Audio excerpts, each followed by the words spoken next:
I will say though, there's lots of shit to be talked on Netflix. You know, Oh, for sure. I will say that I do have to give them some credit because it does appear I knew this was coming. that they will be giving the man himself, my favorite filmmaker of all time, David Lynch, an $85 million budget to make 25-hour-long episodes for a new TV series. And I know we're getting a little off topic for any of you guys tuning in, but I did just want to spotlight this as well. Again, I'm a huge fan of David Lynch. If anyone ever watches the show, you might see some Lynch merch in the background, or maybe my shirt or something.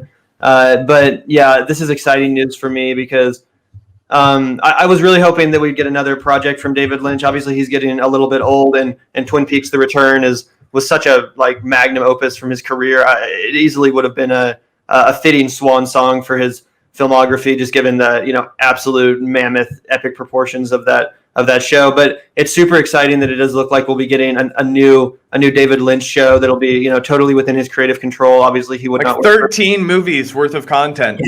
Yeah, it's crazy to think that. I mean, because the man only ever made 10 feature-length films. So this is if this actually comes to fruition and happens, and it's able to happen, that's, like you just said, more material than his entire filmography has basically yielded up to this point, unless you include Twin Peaks: The Return. So I'm super excited for this. A big fan of David Lynch, and someone that we'll probably get into a little bit more maybe down the line, constructing his filmography as it relates to society and culture, especially some of his stuff from the 80s, like Blue Velvet, which really gets into kind of the Reagan era, nostalgia. Yeah, we should do a live stream on Blue Velvet sometime. That would be a good time.